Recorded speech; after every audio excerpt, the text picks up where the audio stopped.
You're listening to the My Simplified Life podcast, and this is episode number 328.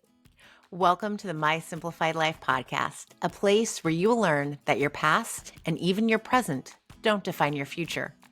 Regardless of what stage of life you're in, I want you to feel inspired and encouraged to pursue your dreams, simplify your life, and start taking action. I'm your host, Michelle Glogovac, author of How to Get On Podcasts, the podcast matchmaker, and CEO and founder of the MLG Collective. I'm excited to share the stories and life lessons of changemakers and authors with you while taking you on my own journey. This is My Simplified Life. Hey friends, welcome back to another episode. I'm your host, Michelle Glogovac, and today I have a whole education for you on gerrymandering, but I promise you it's going to be fun because we also talk about Jello shots. I have the incredible Kate Barr, who is the founder of the Can't Win Victory Fund. She is Kate Barr, Can't Win. She's from North Carolina, and she ran for state senate knowing she can't win. She has the most incredible story, and out of running for state senate, she's created this fund and is really taking over in new ways how to run for office, including AI, all kinds of incredible things. You're going to be blown away. I promise you. I am absolutely in love with Kate. She is the most amazing human being, and she's truly changing the way politics and political campaigns are being run. Hi, Kate. Hi, Michelle. Oh, I love your face. Thank you. I love your face too. Well, but it's like the first time you've seen my face. I've seen your face many times.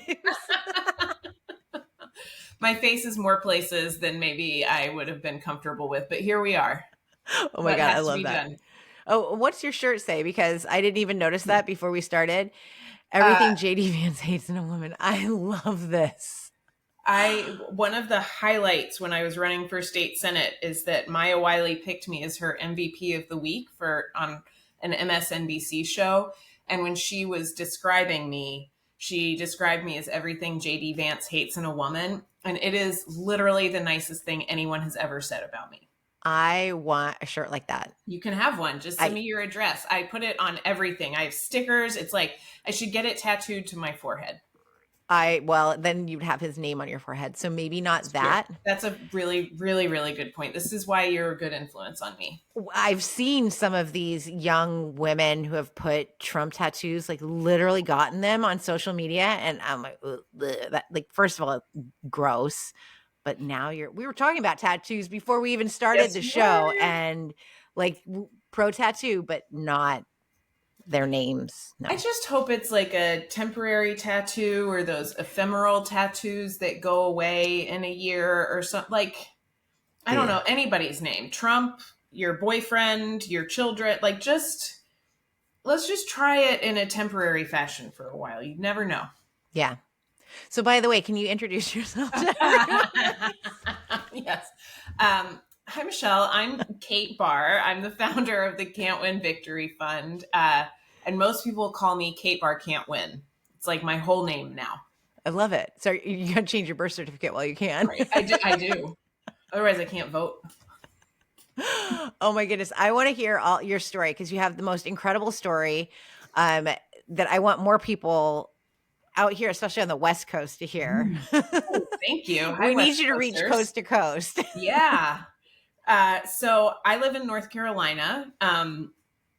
I used to work for the University of Michigan remotely, obviously, as a behavioral scientist with I specialized in persuasive communication. So I would study how our brains took in information and then figure out how to present information so that people could take it in more easily, if that makes sense. I was like pretty politically not disengaged. Like I voted, I made sure my friends voted. I would always make sure they had a sticky note of who they were supposed to vote for all the way down the ballot. Like, you know, I was like Obama era politically engaged, right? Mm-hmm. And then Trump won in 2016 and I cried on my couch for, I don't know, 6 to 8 months, years. I really haven't stopped. Anyway, I decided though that like I hadn't done enough to get Hillary elected really anyone other than Trump elected. Like, I didn't knock doors, I didn't make phone calls, I didn't give money, like I didn't do the things that I know that we need to do in order to win elections. But then Biden won, and I was like, oh, cool, we're fine. I don't need to pay attention to this anymore. And then a whole bunch of shenanigans happened in the North Carolina State Supreme Court. So in 2022, this is a very long story. Everybody buckle up. I promise we're going to get to the point. In 2022, our state Supreme Court, which was predominantly Democrat at that time, ruled that partisan gerrymandering was unconstitutional. And we got fair maps for the November 2022 elections. And we sent 7 Democrats and 7 Republicans to the US House. That is like exactly what North Carolina is like as a state. It is as purple can get. We have statewide elections decided by a few hundred votes out of many millions. And so our maps accurately reflected our state, and we had actual representation of our state and its issues in the US House. But being Democrats, we took our eye off the ball on the judicial races. Like, that's just a classic Democrat behavior.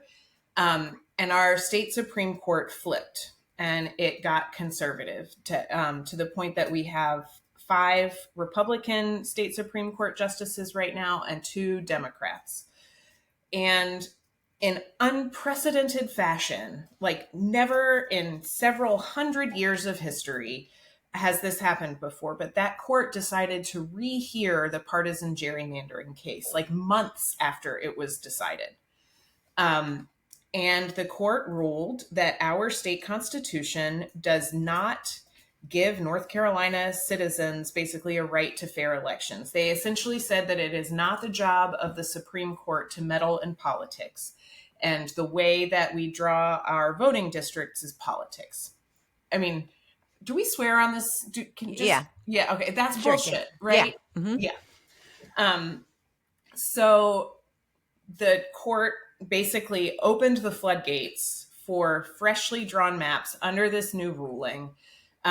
We had a Republican-dominated state legislature, and they drew some of the most partisan gerrymandered maps in our country. Like, if you go to the Princeton Gerrymandering Project, North Carolina is basically the worst of the worst when it comes to gerrymandering. I promise this gets to me at some point. In this new map, my state senator got drawn out of her blue/competitive seat and drawn into an extremely red district. And that was because she was loud and female. And so they intentionally drew a district to make sure that she could not win her seat again. She ended up running for commissioner of insurance for the state. She didn't win that election, but like went on to do things. However, I got extremely pissed off about this behavior. Really mad because she lives like a few blocks from me, which means my house also got gerrymandered into this extremely red district. That was October of 2023. And this coincided with the North Carolina Democratic Party doing the contest every race strategy, where they were trying to make sure they had names on the ballot, up and down the ballot in as many places as possible. And I happened to be standing in line to get a glass of wine at a festival, as one does. And a friend jokingly asked me if I wanted to run for state senate. And I knew it was this losing district, and we joked about how it was a losing district. And I kind of laughed and got my wine and like went about my business. But I couldn't stop thinking about what it would be like to run a radically honest campaign, that it was a completely unwinnable seat, and to like actually tell voters that, to not do any of the charade of like, oh, if we just try hard enough, then maybe we can win. That's a fiction. I mean, there's computing power behind these voting district lines that makes it a real truth that you cannot win if you are drawn into a district that computer has designated R. I mean, they do like very sophisticated math to make sure that they are guaranteeing their seats. anyway, so I launched Kate Barr Can't Win, running for state senate in December of 2023.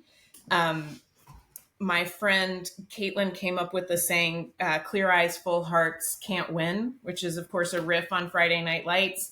And then we turned that into sweatshirts, and those got pretty popular. There was like a little flurry of attention because people were kind of curious about someone running as a loser. And that was around, January. And the whole campaign was a protest against gerrymandering. Everything was about talking about how gerrymandering affects your daily life.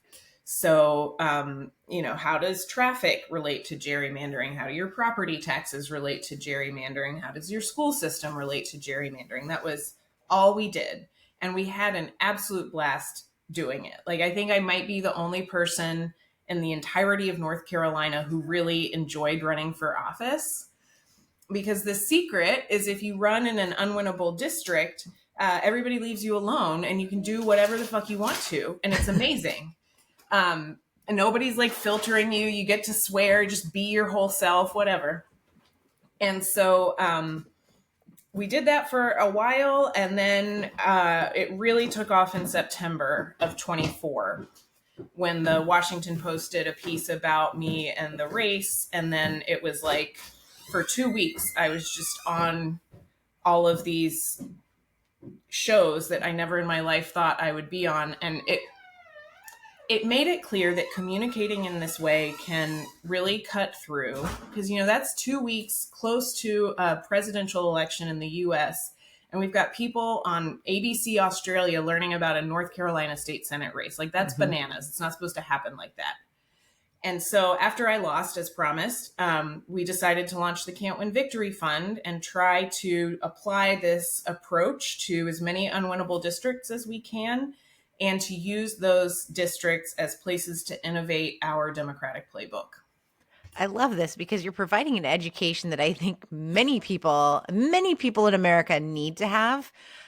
Because I'm sure that everyone's like, gerrymandering, I remember that in high school, but what's It's that like the even worst word mean? ever. Yeah, like what Yeah. what does it even mean? So they don't know. What was the outcome of the votes? Did you get more than you really anticipated? Because I think that a lot of times it's name recognition. My husband Yeah. swears by this, because we had a school board election, and the one woman who was the Moms for Liberty candidate had the most signs out, and he's like, she's gonna win just because people see the stupid signs. Yeah. And she did. We, at like name recognition, totally. In North Carolina at the state level, like for governor and attorney general and all of that, the candidates that won are the ones that were able to go up on TV across the state. Like, that's just what it was. I got a few more votes than expected. The thing that really happened is that my district resisted some of the rightward shift that we saw in the rest of the state. So the reddest part of my district and the bulk of my district is something called Iredell County. It's a really cool place, but like deeply red. And it actually got a smidgen bluer. And we maintained voter turnout at 2020 levels, where the rest of the state, other parts of the state saw a bit of a decline. And the thing that I think matters most is our state Supreme Court Justice Allison Riggs was up for election. And Oh, yes. you have to be, I think, living under a rock politically to have not heard about her. So she won by 734 votes. And by our, statistical model, it looks like I flipped about 550 R's to D's. Now, that's not like I get credit for Allison's victory. That is absolutely not true, because Justice Riggs gets credit for Justice Riggs' victory. But it does tell me that that's like one candidate doing this in one place. Imagine if we could do that in 20 places or 100. And maybe we can get to the point where, when it's time for us to reelect Justice Anita Earls in 2026, we can have a 10,000 vote gap and not have to go through this recount nonsense and everybody live on tenterhooks for 6 months. So there's a real impact up the ballot to running well in those places. And we saw that in my race for sure. I feel like the Dems should be consulting with you. They don't always love the can't win messaging, just as a, I get it, but at the same time, it's like then you put more people out there too. yes. And like people don't want to run. Like first of all, it's a miserable job. I was just ranting on this yesterday. I'm like, look at politicians like who wants this job? Because people bitch at you all day Yeah, long. And they don't tell you you're doing a great job when you're doing a great job. They complain. And even when you are doing a good job, they will tell you something that you're not doing right. And I right. have seen it firsthand happen. I've been on town halls, I've been on phone calls, I've been canvassing, I've done all of this. I know how horribly we treat our politicians. Yeah, Some deserve, some don't. right. Well, in North Carolina, we pay our state legislators 13,000 ish dollars a year plus a small per diem. When you add all the like benefits, I'm air quoting now, together, I think it's like $18,000 a year to be a state legislator. And if you're in a competitive district, you're going to have to raise, I don't know, $1.5 million, $2.5 million to run in that race because so in North Carolina, there are 170 state house and state senate seats. Of those, maybe 20 are competitive. And so the competitive ones get a ton of attention. And then there are 150 districts that get no attention at all. But that's a real, I don't know, that's a real opportunity.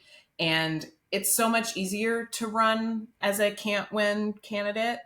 We call them candidates because you're running against a system, not against a person. People understand that you are running on principle. And so it is easier to raise your hand in a red district and be like, I'm going to run as a Democrat over here, but I'm doing it because we deserve to have leaders that listen, because we deserve to pick our representatives instead of our representatives choosing their voters. And everybody gets behind that. I got so many MAGA handshakes when I was running just because people understand like fair and what's not fair at their core. I don't know if they voted for me, probably not, but we could at least talk about it. I can see exactly why, based on what you shared your career has been in, why this works for you because you know how to talk to people. At what point did you go, you know what? This is what I'm going to do. I'm all in. I'm creating this fund. This is what I'm going to do my new career. I think it was November 6th. I think that day. Mhm. I took like a day of sadness. I don't know, like, you know what it's like. We have kids. Like, if I didn't have children, I would have decamped to Australia and just be like living in the outback, ignoring everything that was happening over here.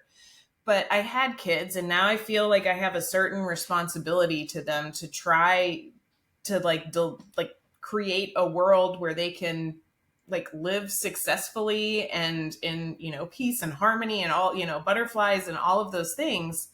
And we don't have that right now. And like, what if someday they ask ChatGPT, what did Kate Barr do during the fascist Trump regime? And ChatGPT is like, I don't know who Kate Barr is. Like, that's not the answer I want them to be getting back.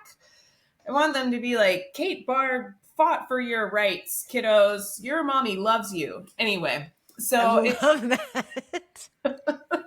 She didn't win anything, but damn, she tried lost hard. a lot, but she really tried to make things right for you. Yeah. So it was like looking at my kids and realizing like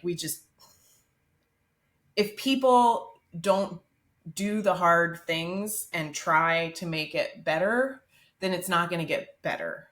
And a lot of people have been doing the hard things for a long time. That's not me. I'm like fresh to the game, like fresh legs. So it is my turn to do some running. I love that. I love that you're just because I feel very similar. Like I lived actually in Chicago when Obama was being elected, and I was like, "Yay, this is great." No, wait, no, I didn't. No, this was after the fact. But when he was running, because by then I was Okay. married and my son was born, and like I remember all these things when my daughter was born. Then Trump was elected. Yes. And there was something about having kids, and I'm like, okay, well, now I need to focus on like gun violence because they're Yep. going to go to school, and like that's Yep. going to be important. And then it became local issues. Okay, well, I'm going to pay attention to city council and to the mayor. And then now it's like, oh no, we've got much bigger problems. And your It's like, oh mommy's not shit, going the to be, world is on fire. yeah, mommy's not going to be on the sidelines No. and being all hunky dory, like life is good. No. And my daughter, she's 9. She loves when I show up to school in a shirt that has a statement. Yes. She's like, when I volunteer in the classroom, she picks them. Whether it's the Motherhood for Good, I like banned books and I do not lie. She's like, that one today. Protect public schools, that one today. You know, love, compassion, empathy, kindness. She's like, this one in rainbow colors. I At like least that a we're lot. showing up. We have to. I'm going to get Yeah. the JD Vance one next. You can absolutely have a JD Vance one. My kid loves the loser shirt the most. It's just loser across the front, just like a full branding. See, and mine would be like, but mommy, you're not a loser. And it makes me sad that you wear a shirt that says loser. We have to reclaim the word loser. This is what I'm saying, because it's like awesome to run for office and lose. It's Like, awesome that's to run in the amazing. first place. That's Like, what I'm saying. yes. Like, you didn't lose anything. You actually made a really big difference. And we have data to show that running for office, even in these unwinnable places, matters. It even matters if you like lose at board games or lose at sports, because you're out there like trying some things. So I don't know. I reject loser. I like, we've embraced it as a compliment. I don't have the light on right now, but we have a like neon loser sign. It's just a term of endearment for us now. I'm going to redefine it for my daughter. I'm There going you to go. tell her about you. She knew that I was interviewing a Kate because she sits on the calendar. She's like, Oh, "Oh, Kate, okay, like, yeah. yes." I'm like, "Yes, can't win victory fund. That's what she does." And she's like, "I don't get it," but she's 9, so She's we'll not alone. define it. Like we'll define that. But I like that reclaim, because you can't be a loser if you don't try. Right. And so why not say that you've been able to try? Yes. Who is supporting you in this? Because obviously you didn't just go, oh, I'm going to create this fund, I'm going to help these candidates. Like, how do you even launch this and then find people who are like, yeah, I'm going to run and I'm not going to win, I know it, but I love what you did and I want to be like you. And then people who are like, here, take my money. There aren't as many of the take my money people as I would like there to be, but we're working on it. I mean, first, like, we call my husband the ultimate trad dad. He has a full-time job. He's a doctor. Like, he works incredibly hard, and he is not a person who's going to like put his face in the world. And so we really view the work that like it looks like I'm doing as a partnership. So he does the stuff like literally makes sourdough bread. I've tried to get him to do it in a nap dress, but he refuses. He was like, I will not be your joke. But he makes dinners and he gets the kids to practices and he makes our sourdough bread. And like, we have a son with type 1 diabetes and he like manages all of that stuff. He really holds down the home front so that I can like go wherever it is that I need to go to preach the gospel of loserdom. And he's amazing. And then there are 4 other members of the team right now. Caitlin, who came up with Clear Eyes, Full Hearts, Can't Win. She's basically our treasurer and finance director and fundraising guru. She was the director of communications for a state house race that broke our North Carolina supermajority. So she really knows her stuff. She and I share a brain, except I'm like the impulsive half of the brain and she's the like, let's think this through part. And that's an important role. And then this is a gift of gerrymandering. The district I got gerrymandered into with Iredell County has the most amazing county party chair and field organizer named Beth Kendall. And she joined the team. She's run for office before. She is literally the best in the field that I have ever known. She has like innovative strategies and ways to reach people in these really difficult red areas. And I think a lot of the maintaining voter turnout was that she and I were able to form a partnership when I was running. And then the other half of her brain is Tara, who's a brand director. So it's like, I don't know, 4 white ladies who are middle-aged white women who are like, all right, saddle up, sisters. And And one trad husband. and a trad dad. We got a trad dad and a white lady sisterhood. And then just an awesome community of people. It's easy to do this when you know that the people you love and care about know who you really are. And so no matter what somebody says about me, like the people that I care about know me. And so I can just ignore it. I absolutely love it. I love how innovative it is. I love it's Oh, quirky, it's fun, and yet it is making such an impactful difference that I think that the quirky fun, like get attention, yeah. it does what it's supposed to do while people are like, oh, that's what it's really about. Cause I thought this was just like fun and I'm gonna pay attention Yeah. to it kind of thing. It's working. Oh, yeah. Well, I hope so. I mean, We're gonna outrage is say it is. exhausting. Like, I can't think of anything that makes me more exhausted than being mad all the time. Right? And there's lots to be mad about, but we need breaks. Yeah. And we need to, like, if we're going to sustain this fight, and it's a fight for the number of years that we have to, we got to figure out how to have a good time along the way and how to build community and how to, like, be together IRL in real life, right? Like a lot of what we do is online, but we're working really hard to put together community events that are fun and different and can be kind of like a break. So we have a all party no politics trivia night coming up on Saturday that is hosted by our local weatherman. I just like basically I think about the party I want to go to and then I plan it and get to invite people to it, and that is like the best part of my job. We're doing drunk gerrymandering on June 18th. My yeah, I want to be your neighbor. Oh, come on over. We have such a fun neighborhood.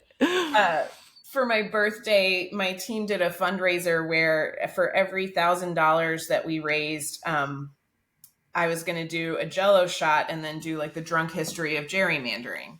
Jello shots are like kind of our thing.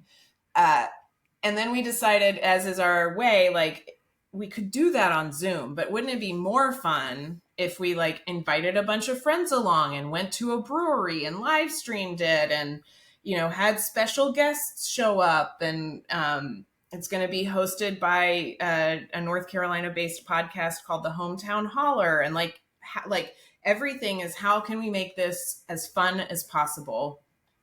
And that is like my love language, is trying to turn up the volume on a good time. I think I'm in love with you. You should come for drunk gerrymandering. It's going to be a blast. I think so. I haven't done a Jello shot and I can't remember how long. Oh, Michelle. I think it was pre-kids because I want to say it was another niece who brought it to a family function because I can remember the taste. My friend Andrea makes the most incredible Jello shots. She doesn't make like I poured some vodka in red Jello. There's like a strawberries and cream version with whipped cream, vodka, and strawberry Jello, and like whipped cream and sprinkles on top. There's one that's oh my gosh, it's like the royal purple. That's purple Jello and not Cointreau. It starts with a C. Anyway, they are gourmet Jello shots. And I believe that Jello shots are like the middle-aged woman's like secret to an extended good time. Because it's we're the same age and you are teaching me so much right now. Yeah.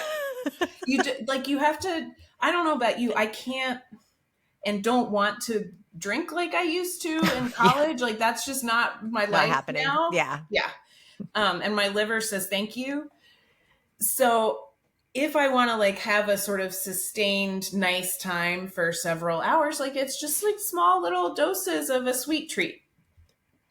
My God, I love you. I truly do. I mean, I do love my guests, but I rarely am like, I am fawning over you. Oh, I love you so much. no, I I think you're feel really shy. hilarious. You are hilarious. This is just, yes, This is we're also why I could never friends. be in government, because I'll be like, you guys, you know what would make this budget meeting better? Jello shots. Gourmet Jello shots. Gourmet Jello So hold shots. on while I make that phone call to Andrea.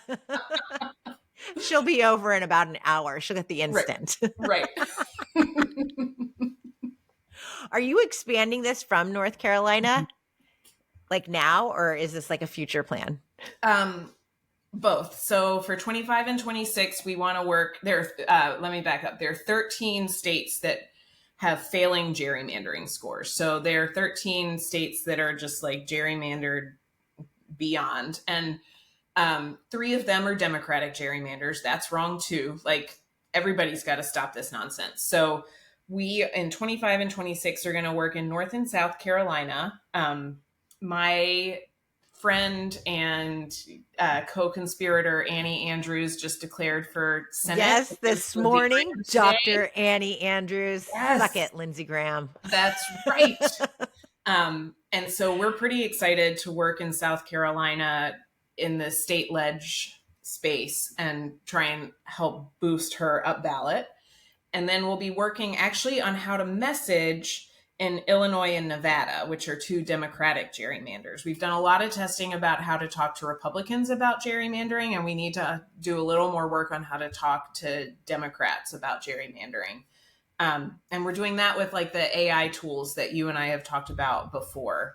So we are training AI models to think like target voting groups. And hopefully by 2026, the training phase will be done. And then we can show a message idea that we have to our AI model, and it will predict how that message will do for the target voting group. It really matters for these candidates like me who aren't operating on giant budgets. So the 150 state ledge candidates in North Carolina who aren't targeted races, if they're going to put out a digital ad, they need to be really confident that it's going to work. And we want them to have space to be creative and to make content that is relevant to their community. That's not always what's available. In fact, let's be honest, it's never what's available. If you go to like your House caucus or your Senate caucus and they're making content, like they're going to make something pretty generic that's middle of the road. And like maybe your community could handle something different, or your own authentic voice would sound different from that. So we want to put that tool in people's hands to be able to create their own content that sounds like them and that will work and that is cost effective. So that's the project at the moment. It's genius. Well, I mean, I'm so stupidly excited about it. Once it started predicting just a little bit, like we did one model in like March to just see if it could even work, right? Because you never know. And when it started predicting, and then we would go and run the message and compare what actually happened to what the model predicted, and they matched, I like fell out. I was so stoked. That was not a Jello shot night. I did not pace myself. I was like, we're changing the game, and champagne, right? And now we are in the space of needing to make sure we have models trained for all these target voting groups. Like one is good, but we need many. So that's it's amazing. Now. I know that you were a professor at University of Michigan. I feel like you're going to be changing all of the content that our college students are getting and teaching this, and you're going to change how people run for office. Like, you are a game changer, and I fully believe that when I say that. I am so freaking excited because we need something different. The way we did, like we just kept, I mean, I love losers, but I do actually want to win at some point here. Yeah. Yeah. And I think of us as disruptors. I'm not sure that everything we do is going to work. And I'm not even sure that it's all a good idea. But at least you're trying. And I believe in iterative democracy. So like we need to try stuff and then let go of what doesn't work and do more of what does, and then try some more stuff. And like, let's get to a place where we are actually innovating again. And like maybe dare to dream, we could build a democracy that was actually for everyone on the other side of this hellscape. I think that Kate Barr is winning. Oh, I'm going I to use do. that I feel like hashtag. a winner in my heart, Michelle. You are a winner in my heart. I fully believe that. No smoke up your butt. Like this Oh, is, thank you. I am so, I don't want to use the word impressed, but like Oh, I'm blown away. I truly think that what you're doing is so awesome and unique and needed and necessary. You're just a badass, kick-ass game changer. thank you. Your mouth to the funder's ears. That's all I'm saying. Yeah. Show It's Kate the money, show people. me the money. Yes. I Um, love it. yeah.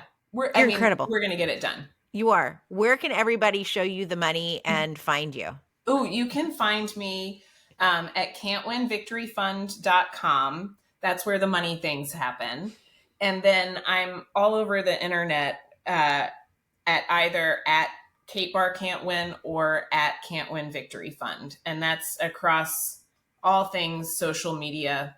I have like a legacy account on Twitter that I do not check, so don't message me there. But there is a picture of my face on a profile over there. Oh my God, I Everything love it. else I work with. Oh, I love you to death. We are new best friends. And Yay! Andrea too. I need her number Oh, too. you really do. She's the one you really want because she's like, I don't know, she's gold with jello You are shots. gold. You are gold, my friend. Thank you so Thank much you, for Michelle. coming This was on, a class. sharing your story. You're incredible. Thank you for changing what needs to be changed. Thank you. Doing our best. Okay, friends, I think we owe it to Kate to go contribute to her Can't Win Victory Fund. And maybe there's some jello shots involved. I don't know. But I'm going to get my hands on one of those shirts too. And consider running for office. Consider helping those who are running for office because we can make a difference. And looking at how political campaigns are run, I think that Kate is onto something that is going to be so useful and it is so needed for so many of us. So I am so excited to consider Kate my friend, to be sharing what she's doing with all of you. And remember that if you have an idea, doesn't matter how quirky it is, it's probably just the thing we need.